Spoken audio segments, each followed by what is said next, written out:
আসসালামু আলাইকুম। এটিএন বাংলা সংবাদে সবাইকে স্বাগত জানাচ্ছি। আমি ভাবনা আহমেদ। শুরুতেই বিআরবি কেবল সংবাদ শিরোনাম। শেখ হাসিনার স্বৈর শাসন পুরো দেশকে ধ্বংস করে দিয়েছে। মন্তব্য প্রধান উপদেষ্টা ডক্টর ইউনূসের। দেশ পুনর্গঠনে কূটনীতিকদের সহযোগিতা কামনা। নতুন শিক্ষাক্রম বাস্তবায়নযোগ্য নয়, ধাপে ধাপে আগের কারিকুলামে ফিরে যাওয়া হবে, জানালেন নতুন শিক্ষা উপদেষ্টা। খুলেছে সব শিক্ষা প্রতিষ্ঠান। ছাত্র আন্দোলনের শিক্ষার্থী হত্যার ঘটনায় সারা দেশে আরো 5টি মামলা। শেখ হাসিনা, কাদের, হাসান মাহমুদ, শামীম ওসমান সহ আসামি 2 শতাধিক। গণ অভ্যুত্থানের শক্তিকে কাজে লাগিয়ে রাজস্ব খাতে সংস্কারের আশ্বাস এনবিআর প্রধানের। ব্যবসায়ীরা যাতে ক্ষতিগ্রস্ত না হয় সেদিকে নজর দেওয়ার নির্দেশ। এবং কারিগরি ত্রুটির জন্য নয়, কর্মকর্তা কর্মচারীদের কর্মবিরতির কারণে চলছে না মেট্রো রেল। 7 দিনের মধ্যে চালুর আশ্বাস সড়ক পরিবহন উপদেষ্টার। শুনছিলেন বিআরবি কেবল সংবাদ শিরোনাম। এবারে বিস্তারিত। ক্ষমতা চিরস্থায়ী করতে শেখ হাসিনার স্বৈর শাসন বিচার বিভাগ সহ দেশের সব প্রতিষ্ঠান ধ্বংস করে দিয়েছে বলে মন্তব্য করেছেন প্রধান উপদেষ্টা ডক্টর মোহাম্মদ ইউনূস। দায়িত্ব নেওয়ার পর রাজধানীতে প্রথমবারের মতো কূটনীতিকদের সঙ্গে মতবিনিময়কালে তিনি বলেন, সুষ্ঠু, অবাধ ও গ্রহণযোগ্য নির্বাচনের আগে সরকারি প্রতিষ্ঠানগুলোর সংস্কার ও পুনর্গঠন করতে চায় সরকার। মুনির রহমানের রিপোর্ট। শপথ দেওয়ার 10 দিনের মাথায় বিভিন্ন দেশের হাইকমিশনার, রাষ্ট্রদূত, জাতিসংঘ সহ আন্তর্জাতিক সংস্থার প্রধানদের সামনে দেশের সাম্প্রতিক চিত্র তুলে ধরলেন অন্তর্বর্তী সরকারের প্রধান উপদেষ্টা ডক্টর মোহাম্মদ ইউনূস। হোটেল ইন্টারকন্টিনেন্টালে এ অনুষ্ঠানে উপস্থিত ছিলেন অর্ধশতাধিক কূটনীতিক। এতে কোটা সংস্কারের দাবিতে বৈষম্য বিরোধী ছাত্র আন্দোলনকে ৭১-এর পর দ্বিতীয় গণ অভ্যুত্থান বলে উল্লেখ করেন তিনি। আন্দোলনে আহত শিক্ষার্থী সাধারণ মানুষের বর্ণনা দিতে গিয়ে আবেগপ্রবণ হয়ে পড়েন doctor Yunus.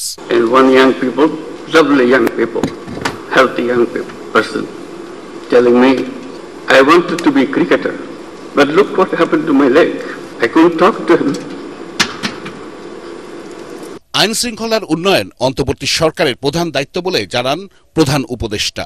Sheikh Hasina dictatorship destroyed every institution of the country. Judiciary is broken. Democratic rights suppressed through a brutal decade-and-a-half-long crackdowns in every way. Elections were rigged blatantly. Generations of young people grew up without exercising their voting rights. They never had an opportunity to go to a polling booth. Banks were robbed with full political patronization. এ সময় নির্বাচন commission, বিচার বিভাগ, জনপ্রশাসন সহ গণমাধ্যম পুনর্গঠনের কথা জানান doctor Yunus. We will hold a free and fair participatory election as soon as we can complete our mandate to carry out the vital reforms in our election commission, judiciary, civil administration, security forces, and media. We have also made it a priority to ensure justice and accountability for all the killings and the violence committed during the recent mass uprising. We want an impartial and internationally credible investigation into the massacre and the subsequent due judicial process. দেশের অর্থনৈতিক উন্নয়নে বাণিজ্য ও বিনিয়োগ অংশীদারদের বন্ধুত্ব ও সহযোগিতা প্রত্যাশা করেন doctor Yunus. I seek your friendship and support. দারিদ্র্যমুক্ত উন্নত নতুন বাংলাদেশ গড়তে সুযোগ সৃষ্টির কথা জানান প্রধান উপদেষ্টা। পরে এ বিষয়ে গণমাধ্যমকে আনুষ্ঠানিক ব্রিফ করেন প্রধান উপদেষ্টার প্রেস সচিব শফিকুল আলম। মনির রহমান, এটিএন বাংলা, ঢাকা। নতুন শিক্ষা কারিকুলাম বাস্তবায়নযোগ্য নয়, ধাপে ধাপে আগের কারিকুলামে ফিরে যাওয়া হবে। দায়িত্ব নিয়েই এসব কথা বললেন শিক্ষা উপদেষ্টা ডক্টর ওয়াহিদ উদ্দিন মাহমুদ। তবে শিক্ষার্থীরা যাতে ক্ষতিগ্রস্ত না হয় সেভাবে কাজ করা হবে বলে জানান তিনি। শিক্ষা উপদেষ্টা বলেন, দলীয় পরিচয় নয়, বিশ্ববিদ্যালয়গুলোতে দক্ষদের উপাচার্য হিসেবে নিয়োগ দেওয়া হবে। রিপোর্টে জানাচ্ছেন মাহবুব কবির চপল।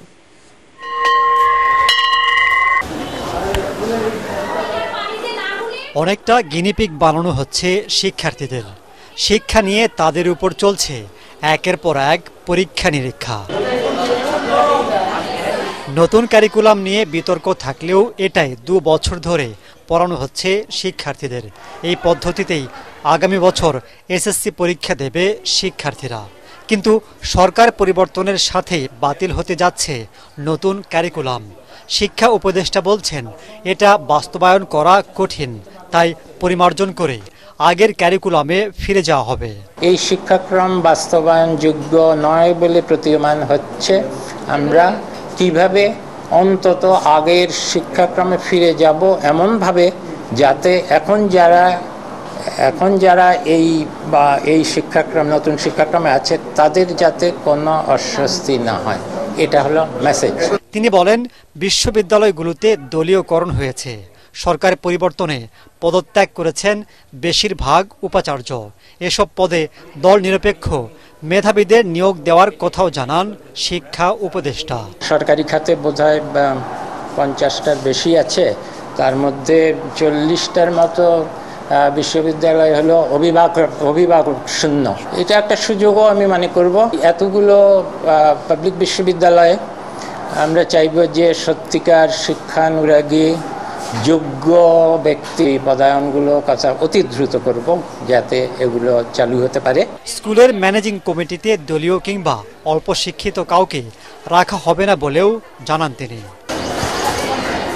শিক্ষাকে বলা হয় জাতির মেরুদণ্ড, কিন্তু এই মেরুদণ্ডে অপারেশন চলছে বারবার।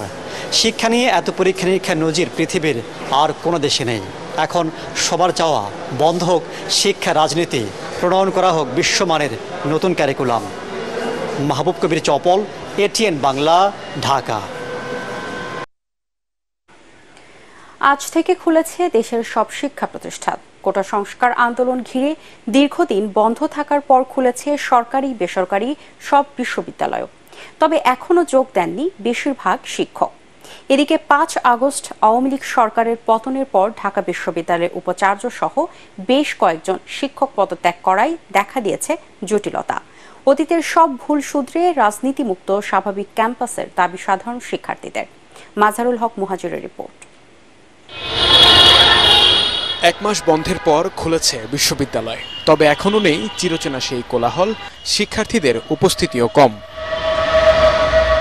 ঢাকা বিশ্ববিদ্যালয়ের সমাজ কল্যাণ অনুষদ, কলা অনুষদ সহ বেশ কয়েকটি বিভাগ চালু থাকলেও সেখানে ক্লাস হচ্ছে না। কেন্দ্রীয় লাইব্রেরিতেও হাতে গোনা কয়েকজন শিক্ষার্থী। নতুন করে শুরু হলো আমাদের জার্নিটা। আবার শিক্ষা কার্যক্রম দেখা যাচ্ছে যে ছাত্রদের মধ্যে একটা উৎফুল্লতা, আবার সবাই স্বাধীনভাবে মুক্তভাবে ক্যাম্পাসে আসার একটা প্রয়াস দেখাচ্ছে। 1 মাসের মতো বন্ধ ছিল, আমাদেরকে আসলে ক্যাম্পাস থেকে তো পাঠিয়ে দেওয়া হয়েছে। তো তারপর আসার পর এখন আলহামদুলিল্লাহ খুব ভালো লাগতেছে। সবাই স্টুডেন্ট আসতেছে, লাইব্রেরিতে এখনো ছেলেবেলা আসতেছে। হয়তো কালকে থেকে বা নেক্সট কয়েকদিন পর থেকে সবাই রেগুলার চলে আসবে।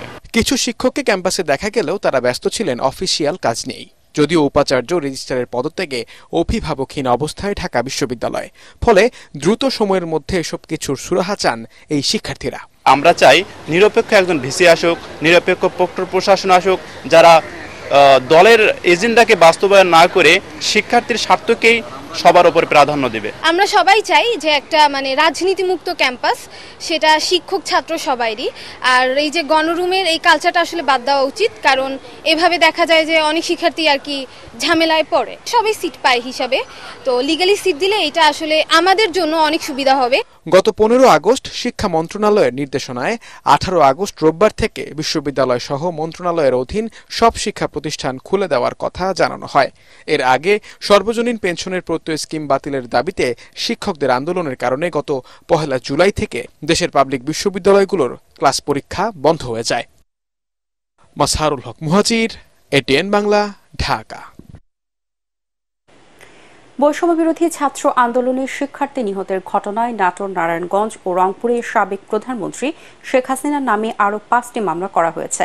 নারায়ণগঞ্জে মামলাটি দায়ের করেন নিহত আবুল হাসানের ভাই। এতে শেখ হাসিনা ছাড়াও ওবায়দুল কাদের, হাসান মাহমুদ, আসাদুজ্জামান খান কামাল, জুনাইদ আহমেদ পলক, শামীম ওসমান, সেলিম ওসমান, শামীম ওসমানের ছেলে অয়ন ওসমান সহ আরও 48 জনের নাম রয়েছে। অজ্ঞাত আরও 2 শতাধিক ব্যক্তিকেও আসামি করা হয় এই মামলায়। এদিকে রংপুরে ছাত্র আন্দোলনে সাবেক প্রধানমন্ত্রী, সেতুমন্ত্রী, স্বরাষ্ট্রমন্ত্রী, আইনমন্ত্রী ও আইজিপি সহ 50 জনের নামে আলাদা 3টি মামলা দায়ের করা হয়েছে। মামলাগুলো করে নিহত শিক্ষার্থী আবু সাইদ, আব্দুল্লাহ আল তাহির ও মেহরাবের পরিবার। নাটোরে বৈষম্য বিরোধী ছাত্র আন্দোলনের সময় স্কুল ছাত্র ইয়াসিনকে তুলে নিয়ে গিয়ে হত্যার অভিযোগে সাবেক প্রধানমন্ত্রী শেখ হাসিনা সহ 111 জনের বিরুদ্ধে মামলা দায়ের করেছেন ইয়াসিনের বাবা ফজর আলী। জয়পুরহাটে কলেজ শিক্ষার্থী নজিবুল সরকার বিশাল নিহতের ঘটনায় সাবেক প্রধানমন্ত্রী শেখ হাসিনা, আওয়ামী লীগের সাধারণ সম্পাদক ওবায়দুল কাদের, জাতীয় সংসদের সাবেক হুইপ ও আওয়ামী লীগের সাংগঠনিক সম্পাদক আবু সাইদ আল মাহমুদ স্বপন সহ 128 জনের নামে আদালতে মামলা হয়েছে। নিহত বিশালের বাবা মুজিবুদ্দুল সরকার বাদী হয়ে এই মামলা করেন। বিচারক ও প্রসিকিউটর সংকটে অচল হয়ে পড়েছে আন্তর্জাতিক অপরাধ ট্রাইব্যুনাল। ট্রাইব্যুনাল পুনর্গঠন ও দ্রুত সময়ের মধ্যে ন্যায় বিচার নিশ্চিতের দাবিতে মানববন্ধন করেছেন ট্রাইব্যুনালে বিচারাধীন মামলার আসামিদের পরিবারের সদস্যরা। সকালে ট্রাইব্যুনালের সামনে এই মানববন্ধন কর্মসূচি পালন করা হয়। আর জানাচ্ছেন হুমায়ুন চিস্তি। ৭১ মুক্তিযুদ্ধের সময় মানবতা বিরোধী অপরাধের বিচারের জন্য 2010 সালের 25 মার্চ গঠিত হয় আন্তর্জাতিক অপরাধ ট্রাইব্যুনাল। গত 14 বছরে 55 মামলায় 149 জনের বিরুদ্ধে রায় দিয়েছে ট্রাইব্যুনাল। মৃত্যুদণ্ড কার্যকর হয়েছে 6 জনের। বিচার চলমান 30টি মামলার। রোববার সকালে ট্রাইব্যুনালের সামনে মানববন্ধন করেন চলমান 30 মামলার আসামিদের স্বজনরা। তাদের দাবি, বিরোধী নেতাদের ফাঁসাতে ট্রাইব্যুনাল গঠন করে নিরীহ মানুষকে ফাঁসানো হয়েছে। তখন যারা দলের আওয়ামী লীগ বাদে যারা ছিল তাদের বিষয়ে যা বলেছে সেইভাবে প্রশাসন কাজ করেছে। আমার আব্বা বাংলাদেশ জামাত ইসলামীর কালীগঞ্জ উপজেলা শাখার দায়িত্বশীল থাকার কারণে একটা মামলা দায়ের করে, যুদ্ধ অপরাধী মামলা। এখন আমার সত্য ন্যায় বিচার আমি চাই। রাজনৈতিক হেরসা করার জন্য তাকে এই মামলাতে জড়ানো হয়েছে। আমরা ন্যায় বিচার চাই। আমরা এই বর্তমান যে বিচারকের বদলি করে নতুন বিচারক আসুক। গত 15 জুন অবসরে যান ট্রাইব্যুনালের চেয়ারম্যান বিচারপতি আবু হাম্মেদ জমাদার। ছাত্র জনতার আন্দোলনে আওয়ামী সরকারের পতনের পর সব প্রসিকিউটর অর্থাৎ রাষ্ট্রপক্ষের আইনজীবীরা পদত্যাগ করেছেন। তাই বন্ধ ট্রাইব্যুনালের বিচার কাজ। এই ট্রাইব্যুনালে বিচারাধীন মামলার কোনো অগ্রগতি হচ্ছে না, কোনো মামলার তারিখ পড়ছে না, তারা কোনো বিচার পাচ্ছে না। বিনা বিচারে তারা দীর্ঘদিন কারান্তরীণ আছে। আইনজীবী হিসাবে আমাদের বক্তব্য এবং রাষ্ট্রের কাছে দাবি যে অতি দ্রুত ট্রাইব্যুনালের যোগ্য প্রসিকিউটর নিয়োগ করে এবং ন্যায় বিচারক নিয়োগ করে ট্রাইব্যুনালে যে মামলাগুলো পেন্ডিং আছে সেগুলো নিষ্পত্তি করা এবং ন্যায় বিচার নিশ্চিত করতে আন্তর্জাতিক অপরাধ ট্রাইব্যুনাল পুনর্গঠনে অন্তর্বর্তী সরকার দ্রুত পদক্ষেপ নেবে, এমনটাই আশা বিভিন্ন আসামির স্বজনদের। হুমায়ুন চিস্তি, এটিএন বাংলা, ঢাকা। দ্রুততম সময়ের মধ্যে বিএনপি চেয়ারপারসন খালেদা জিয়া চিকিৎসার জন্য বিদেশে যাবেন, তবে কোন দেশে যাবেন তা এখনও চূড়ান্ত হয়নি বলে জানিয়েছেন বিএনপির স্থায়ী কমিটির সদস্য ডক্টর জাহিদা হোসেন। বৈষম্য বিরোধী আন্দোলনে আহতদের দেখতে জাতীয় চক্ষু বিজ্ঞান ইনস্টিটিউটে গেলে তিনি একথা জানান। আহতদের চিকিৎসায় বিএনপি সব ধরনের সহায়তা দেবে বলে জানান তিনি। এদিকে গণহত্যার দায়ে শেখ হাসিনা বিচারের দাবিতে জাতীয় প্রেস ক্লাবের সামনে অবস্থান কর্মসূচি পালন করে তৃণমূল নাগরিক আন্দোলন। এতে অংশ নিয়ে বিএনপি চেয়ারপারসনের উপদেষ্টা জয়নাল আবদিন ফারুক বলেন, বন্দি বিনিময় চুক্তির আওতায় শেখ হাসিনাকে ফেরত দিতে ভারতকে। উনি খুব সহসাই যাবেন। এখন পর্যন্ত দেশ এবং কোন প্রতিষ্ঠান এটি ফাইনালাইজ হয় নাই, কারণ ওনার এটা আমরা বলি ডাক্তারি ভাষায় গ্লোবাল ইভ্যালুয়েশন। গ্লোবাল মিনস হচ্ছে 360 ডিগ্রি ইভ্যালুয়েশন, অর্থাৎ সকল কিছুর ওনার এই যে দীর্ঘ সময় কারান্তরীণ ছিলেন, বিভিন্ন অসুখ আপনাদেরকে আমরা বিভিন্ন সময় বলেছি। মুখে ভেঙে কথা বলতে খালেদা জিয়াকে ছাড়া যাবে না। আনিসুল হক, আপনি এখন জেলে আর খালেদা জিয়া মুক্ত আকাশে। আমরা এখন ভারতকে বলতে চাই, দয়া করে অবিলম্বে এক করে শেখ হাসিনাকে বাংলাদেশে পাঠান। চোখ বেঁধে হ্যান্ডকাপ পরিয়ে গুম করার পর টানা 61 দিন ছোট্ট একটি কামরায় বন্দী করে রাখা হয় বিএনপির স্থায়ী কমিটির সদস্য সালাউদ্দিন আহমেদকে। আলো বাতাসহীন গুহার মতো ঘরে জীবন মৃত্যুর দোলাচলে কেটেছে তার প্রতিটি ক্ষণ। এটিএন বাংলাকে দুঃসহ সেই স্মৃতির কথা বলছিলেন সালাউদ্দিন। 2015 সালে যাকে গুম করে ভারতে ফেলে রেখে আসা হয়। 1 দশক শারীরিক মানসিক নানা যন্ত্রণা আর আইনি লড়াই শেষে গত রোববার দেশে ফেরেন তিনি। আরো জানাচ্ছেন মইনুল হাসান।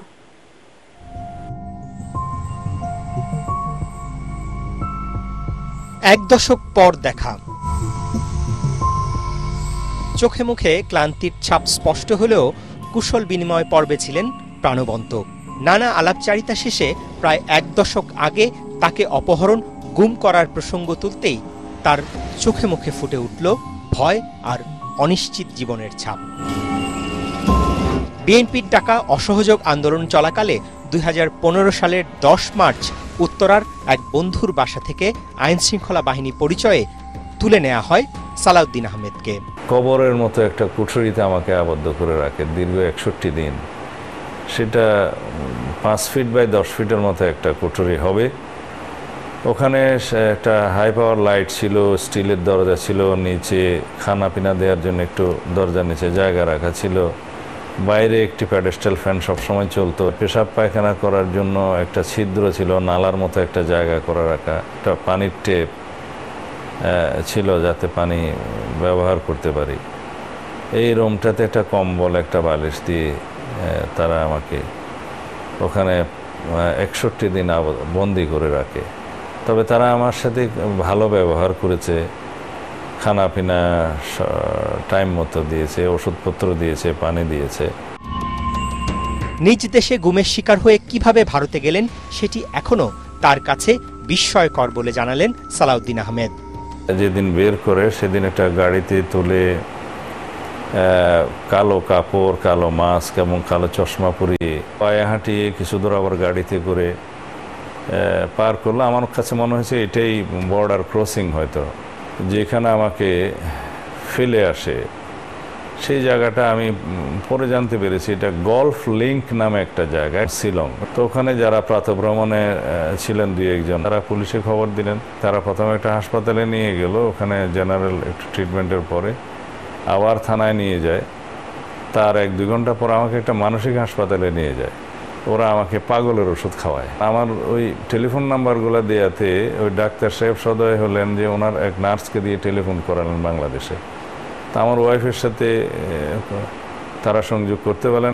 এই দীর্ঘ 9 বছর 3-4 মাস হবে এখন সময় ওখানে একাকী নির্বাসন জীবন আমাকে কাটাতে হয়েছে। তিনি বলেন, আইন শৃঙ্খলা বাহিনী প্রশাসন দলীয়করণ করার ফল কারো জন্যই শুভ নয়। গণ আন্দোলনে ক্ষমতা হারানো আওয়ামী লীগের পরিণতি সেই সত্যই সামনে নিয়ে এসেছে।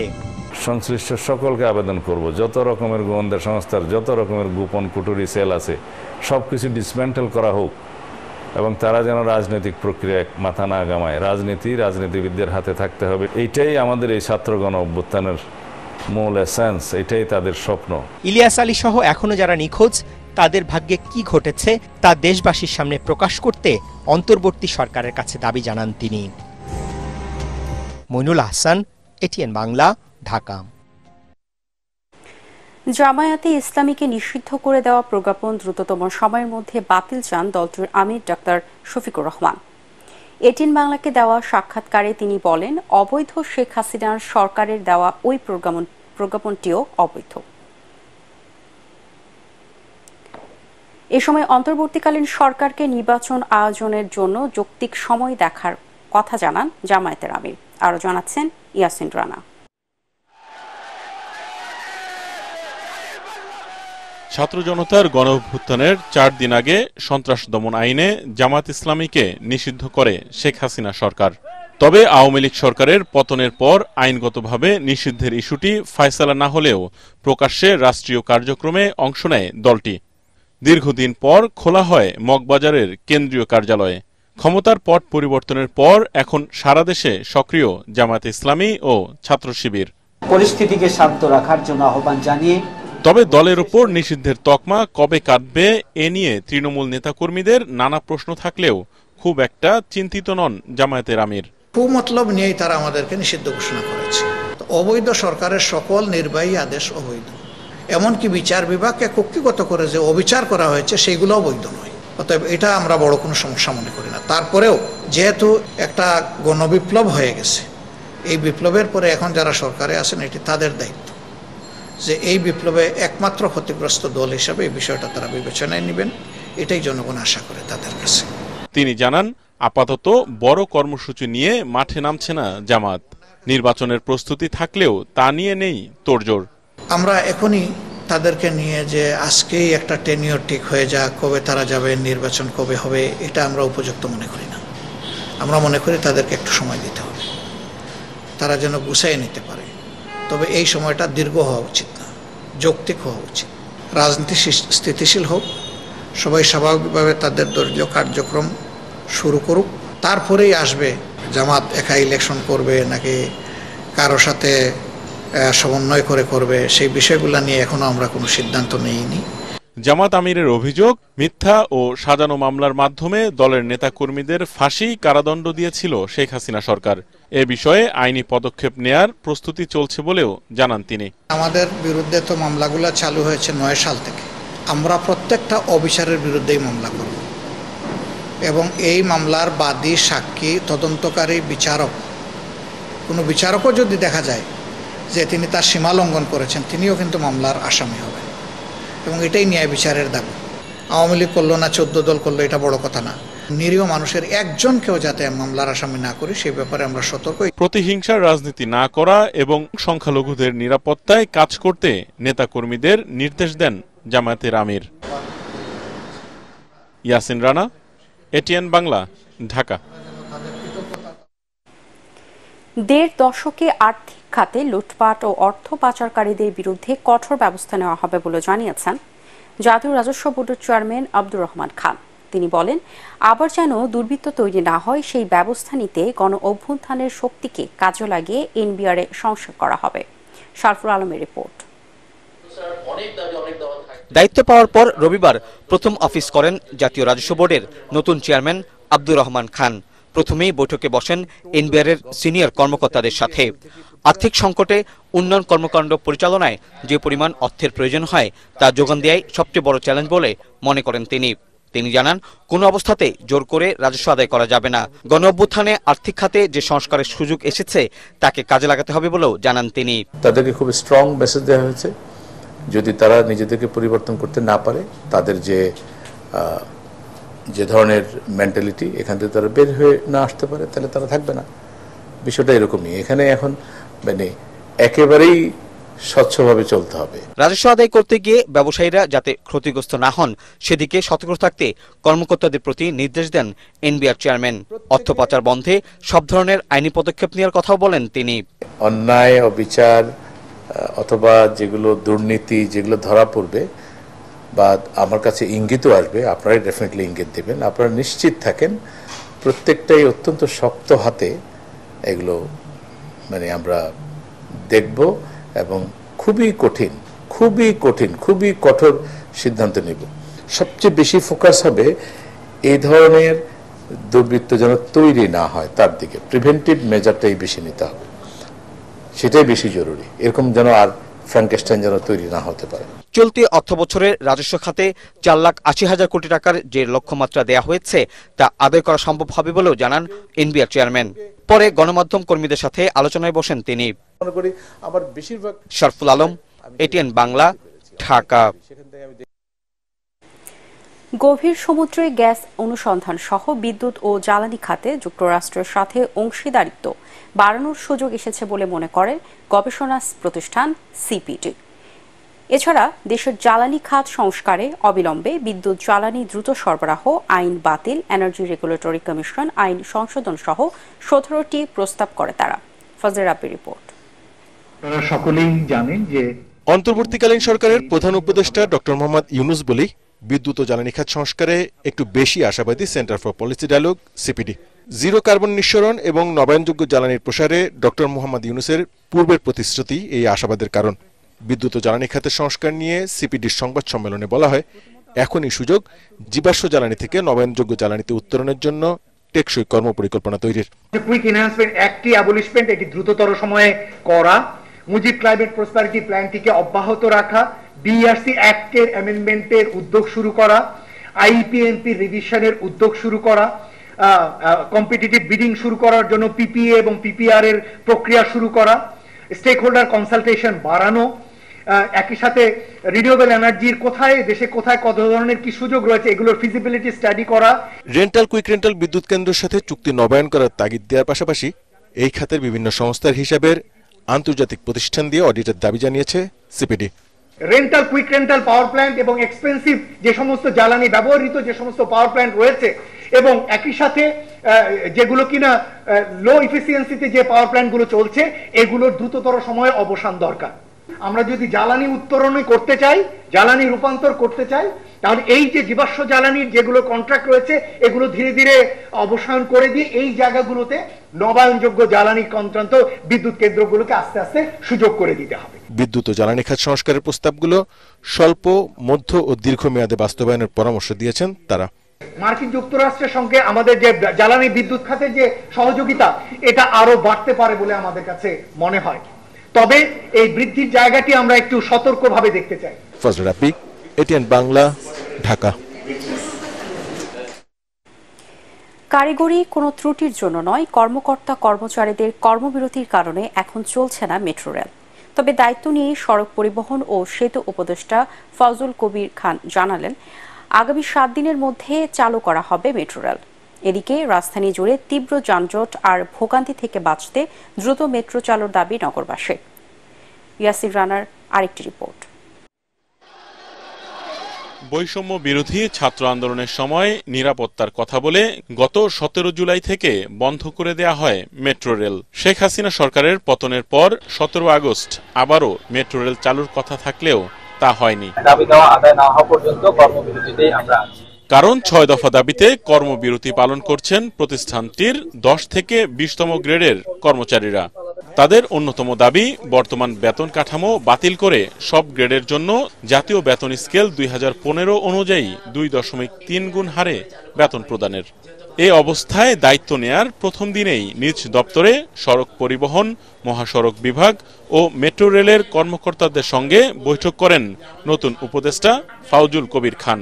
সমস্যা সমাধান করে দ্রুত মেট্রো রেল চালু করার আশ্বাস দেন তিনি। আপনারা জানেন যে ওখানে কিছু স্টাফ অসন্তোষ আছে, আছে সেটার জন্য, তো সেটার জন্য আমাদের এটা একটা হচ্ছে একটা অ্যাডমিনিস্ট্রেটিভ একটা ভ্যাকুয়াম ছিল।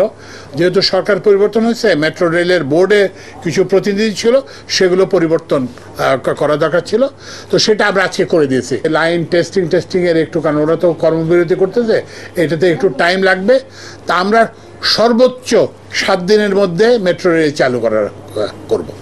এদিকে মেট্রো রেল বন্ধ থাকায় যানজট বেড়েছে রাজধানীতে। মিরপুর, ফার্মগেট, কারওয়ানবাজার, পল্টন, মতিঝিল সহ মেট্রো রুটের সড়কে গাড়ির দীর্ঘ জটে পড়েছেন যাত্রীরা।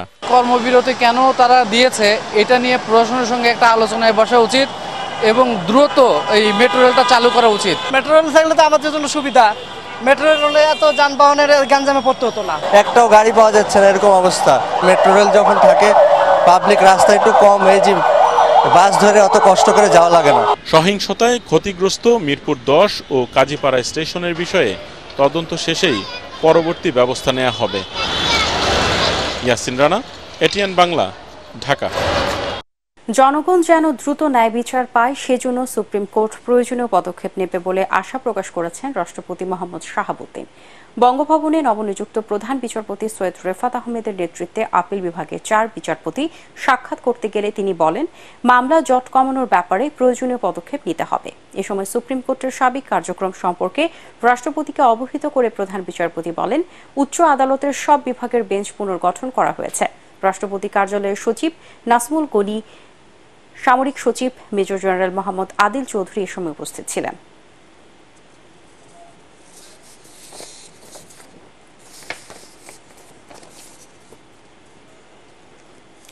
স্বাধীন গণমাধ্যম কমিশন গঠনের কথা ভাবছে অন্তর্বর্তীকালীন সরকার। নিজ দপ্তরে সাংবাদিকদের একথা জানান তথ্য ও সম্প্রচার উপদেষ্টা নাহিদ ইসলাম। সাংবাদিকদের সঙ্গে আলোচনা করে এর রূপরেখা তৈরি করা হবে বলেও জানান তিনি। বৈষম্য বিরোধী ছাত্র আন্দোলনের এই নেতা বলেন, চাটুকারিতা নয়, সাংবাদিকদের প্রভাব মুক্ত হয়ে কাজ করতে হবে। জুলাই হত্যাকাণ্ডের প্রকৃত সংখ্যা তুলে ধরতে গণমাধ্যমের সহায়তা চান তথ্য উপদেষ্টা। প্রাথমিকভাবে বিভিন্ন সময়ে গণমাধ্যম কর্মীদের থেকেই শুনেছি বা আরও বিভিন্ন মানুষের কাছ থেকে শুনেছি যে আমাদের এখানে মত প্রকাশের স্বাধীনতার উপর নানাভাবে বাধা তৈরি করা হয়েছে এবং যেহেতু ফ্রিডম অফ প্রেস যদি না থাকে ফ্রিডম অফ স্পিচটিও কিন্তু নিশ্চিত হয় না। তো সেই জায়গায় কিন্তু গণমাধ্যমের স্বাধীনতা নিশ্চিত করতে আমাদের কাজ করতে হবে। সেই জায়গায় বিভিন্ন ধরনের আইন এবং বিধিনিষেধ রয়েছে যেগুলো নিয়ে সমালোচনা রয়েছে। আমাদের এই আইন এবং বিধিনিষেধগুলো কিন্তু পুনর্বিবেচনা করতে হবে। এবারে আল আরাফা ইসলামী ব্যাংক অর্থ সংবাদ।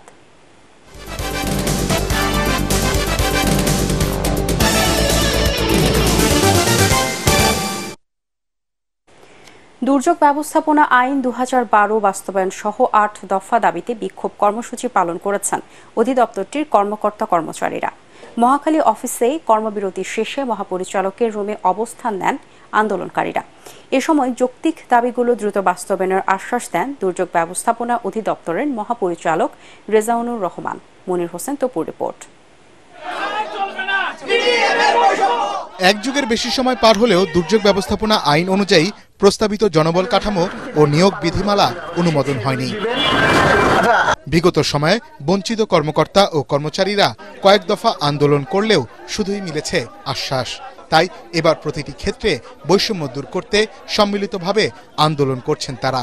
বিগত সরকার দলীয় যারা ছিলেন সেসব আমলারাই রয়ে গেছেন। তারা চান না কোনোভাবে দুর্যোগ ব্যবস্থাপনা অধিদপ্তরের জনবল শক্তিশালী হোক। তারা চান না, তারা জানেন দুর্যোগ ব্যবস্থাপনা অধিদপ্তরের জনবল শক্তিশালী হওয়া মানে গ্রামীণ অর্থনীতি শক্তিশালী হওয়া। উপজেলা প্রকল্প বাস্তবায়ন কর্মকর্তা এবং জেলা ত্রাণ ও পুনর্বাসন কর্মকর্তা পদের আপগ্রেডেশন করার দাবি জানান তারা। সচিবালয়ের ন্যায় এই অধিদপ্তরের কর্মচারীরা চান সম্মান। এখানে কর্মরত অনেকেই আছেন 2 যুগের বেশি সময় পার হয়েছে, তাও মেলেনি পদোন্নতি।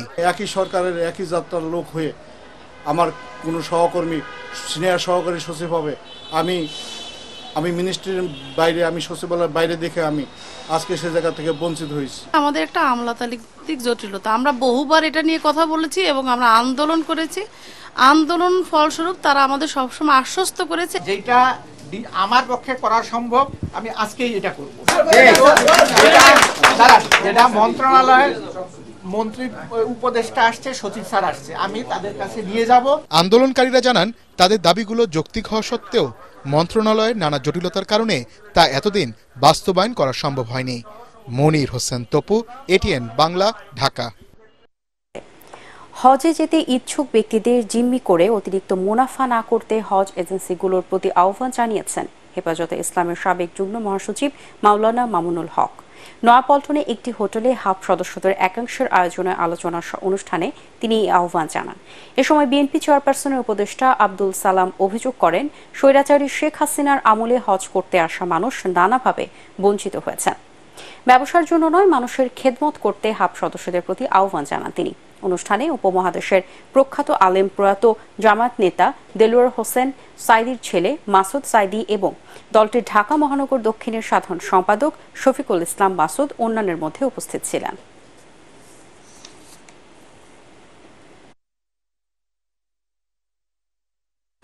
এবারে পার্টেক্স খেলার খবর।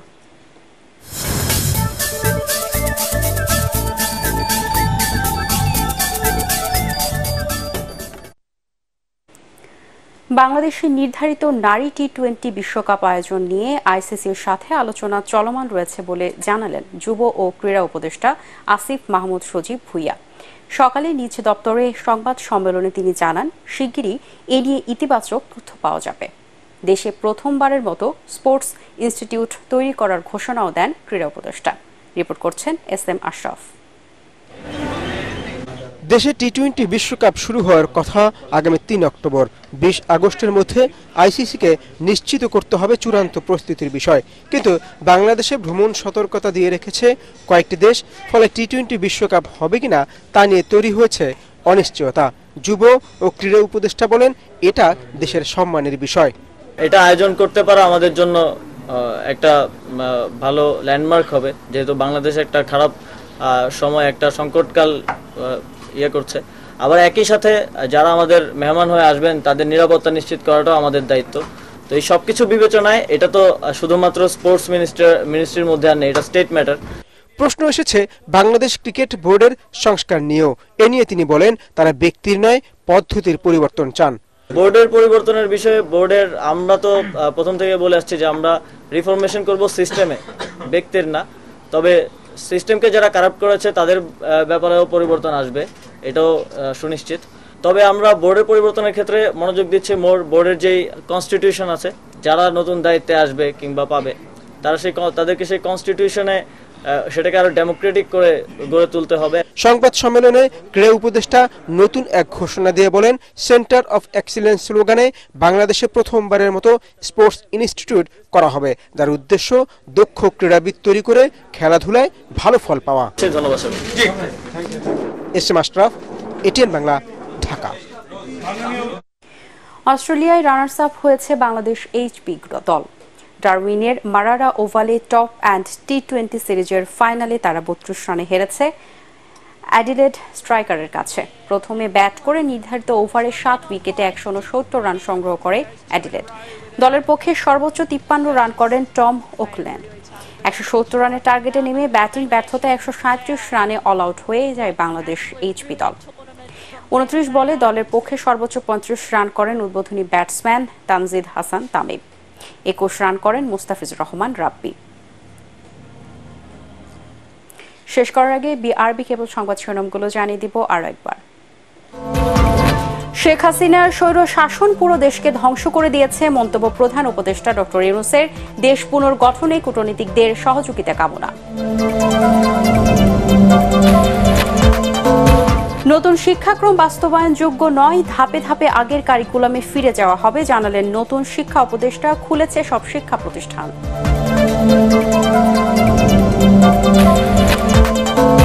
ছাত্র আন্দোলনের শিক্ষার্থী হত্যার ঘটনায় সারা দেশে আরো 5টি মামলা। শেখ হাসিনা, কাদের, হাসান মাহমুদ, শামীম ওসমান সহ আসামি 2 শতাধিক। গণ অভ্যুত্থানের শক্তিকে কাজে লাগিয়ে রাজস্ব খাতের সংস্কারের আশ্বাস এনবিআর প্রধানের। ব্যবসায়ীরা যাতে ক্ষতিগ্রস্ত না হয় সেদিকে নজর দেওয়ার নির্দেশ। এবং কারিগরি ত্রুটির জন্য নয়, কর্মকর্তা কর্মচারীদের কর্মবিরতির কারণে চলছে না মেট্রো রেল। 7 দিনের মধ্যে চালুর আশ্বাস সড়ক পরিবহন উপদেষ্টার। দর্শক, দুর্বৃত্তরা যেন দেশের সাম্প্রদায়িক সম্প্রীতি বিনষ্ট বা রাষ্ট্রীয় সম্পদ ধ্বংস করতে না পারে তা আমাদেরকে নিশ্চিত করতে হবে। দেশ আমাদের, দেশের সম্পদও আমাদের। নিজে সতর্ক থাকুন, অন্যকে সচেতন করুন। পরবর্তী সংবাদ দেখার আমন্ত্রণ জানিয়ে এখনকার মতো শেষ করছি। এটিএন বাংলার সংবাদ ইউটিউবে দেখতে ব্রাউজ করুন, youtube/এটিএন বাংলা নিউজ। ধন্যবাদ সবাইকে।